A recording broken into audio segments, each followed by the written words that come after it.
ओम शांति। ओम शांति। तो आज 13 दिसंबर 2025 और आज की साकार मुरली में बाबा ने हम बच्चों को हमारी जो पहचान है, हमारा जो सबसे बड़ा कर्तव्य है, उसकी बहुत बहुत गहराई से याद दिलाई है। जी बिल्कुल। मुरली का सार ही है, मीठे बच्चे तुम्हारी ये ईश्वरीय मिशन है।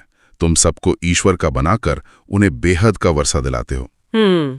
और ये सुनने में बहुत बड़ा वाक्य लगता है, लेकिन असल में ये कोई बाहरी सेवा नहीं है। अच्छा जी, ये एक तरह से आंतरिक परिवर्तन की यात्रा है जो फिर बाहर रोशनी फैलाती है।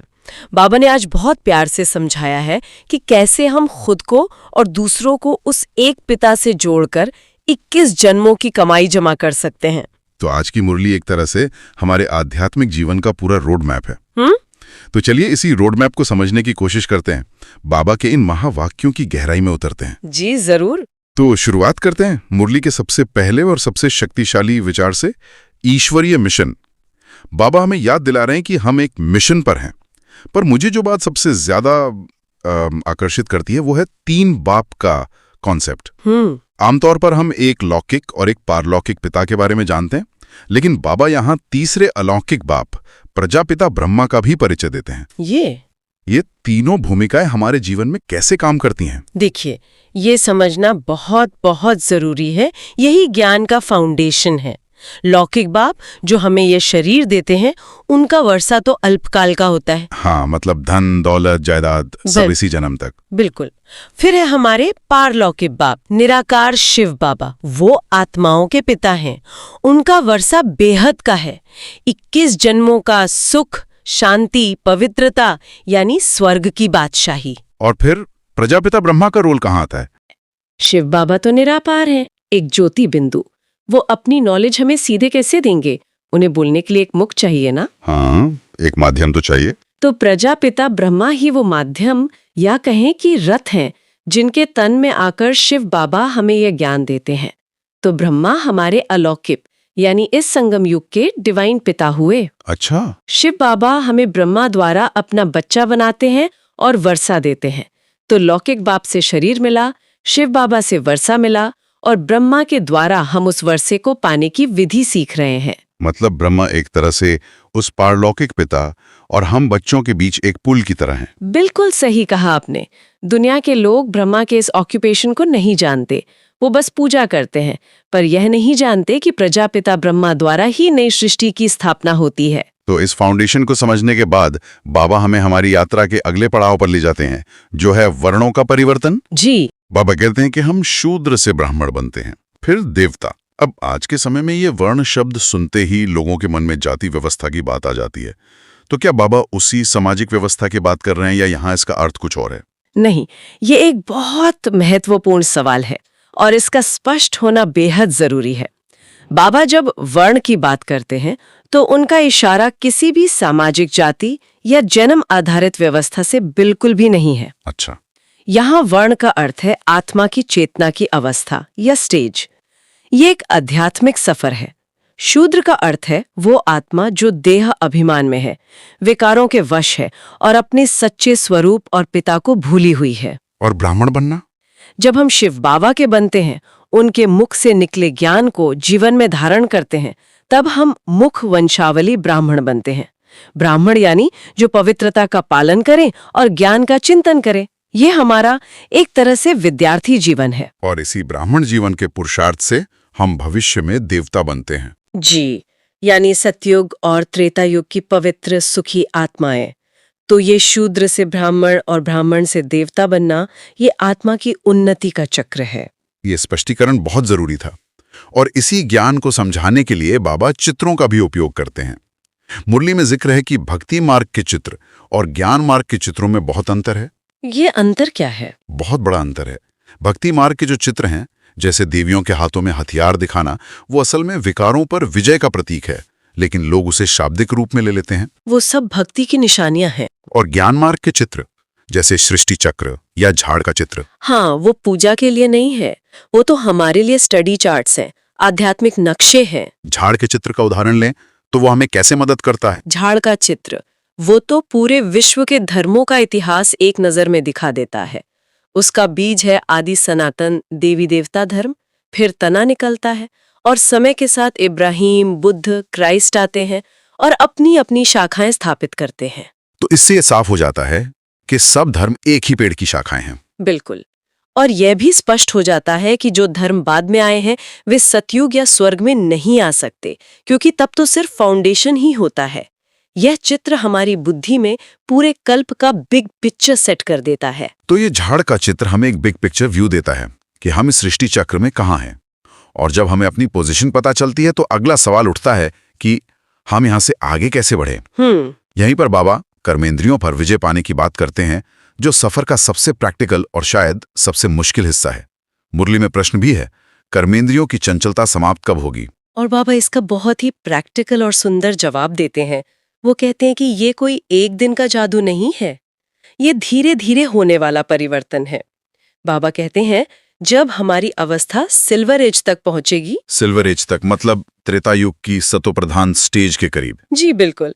जब आत्मा उस अवस्था के करीब आ जाएगी तब कर्मेंद्रियां पूरी तरह शांत और वश में हो जाएंगी। इसको अगर और आसान शब्दों में समझें तो सिल्वर एज तक पहुंचना मतलब क्या? इसे एक बैटरी की तरह समझिए। बैटरी? हाँ, सतयुग यानी गोल्डन एज में हमारी आत्मा की बैटरी 100% चार्ज है। तब हम संपूर्ण निर्विकारी हैं। जैसे जैसे हम चक्र में आगे बढ़ते हैं बैटरी डिस्चार्ज होती है। और संगम युग में हम बाबा की याद से खुद को फिर से चार्ज करना शुरू करते हैं। बिल्कुल। तो सिल्वर एज तक पहुंचने का मतलब है जब हमारी चार्जिंग एक बहुत ऊंचे स्तर तक पहुंच जाए, मान लीजिए 80-90% तक। जब आत्मा इतनी शक्तिशाली और सतोप्रधान बन जाती है तो इंद्रियों का भटकना, चंचल होना, ये सब स्वाभाविक रूप से बंद हो जाता है। वाह, ये बैटरी का उदाहरण तो बहुत अच्छा है। और इसी चार्जिंग प्रोसेस के लिए बाबा ने परहेज का एक और सुंदर उदाहरण दिया है। वो खुद को अविनाशी सर्जन कहते हैं। जी, जैसे कोई डॉक्टर बीमारी ठीक करने के लिए दवाई के साथ साथ परहेज भी बताते हैं ना। हाँ, खान पान का, रहन सहन का। वैसे ही शिव बाबा हमारे रूहानी सर्जन हैं। वो हमारी आत्मा के रोगों यानी विकर्मों को मिटाने के लिए ज्ञान और योग की दवाई देते हैं, लेकिन साथ में परहेज भी बताते हैं। और वो परहेज क्या है? परहेज है कोई भी उल्टा कर्म ना करना, आंखों से गलत ना देखना, कानों से व्यर्थ ना सुनना, मुख से कड़वे बोल ना बोलना, मन में गंदे संकल्प ना लाना। बाबा कहते हैं अगर तुम छिपकर कोई पाप कर्म करते हो तो ये परहेज तोड़ने जैसा है। फिर चाहे तुम कितनी भी मुरली सुनो या योग करो, उस दवाई का उसका असर नहीं होगा। उल्टा विकर्मों का बोझ और बढ़ जाएगा। जी, बाबा कहते हैं खबरदार रहना है। मन में पुराने संकल्प आएंगे पर उनसे डरना नहीं, उन्हें ज्ञान की शक्ति से बदलना है। ये बात तो जीवन में हर कदम पर याद रखने वाली है। और ये पूरी यात्रा, ये चार्जिंग, ये परहेज, ये सब एक बहुत बड़े कैनवास पर हो रहा है, जिसे बाबा 84 जन्मों का चक्र कहते हैं। बाबा बार बार हमें इसकी याद क्यों दिलाते हैं? इसका महत्व हमारी स्मृति को जगाने में है। जब हमें याद आता है कि हम इस नाटक के मुख्य एक्टर हैं जिन्होंने पूरे 84 जन्मों का पार्ट बजाया है, तो हमें अपनी असली पहचान याद आती है कि हम सतयुग में मालिक थे, देवता थे। हाँ, फिर 84 जन्मों का चक्र पूरा करते करते हम पतित बन गए। अब ये हमारा अंतिम 84वां जन्म है।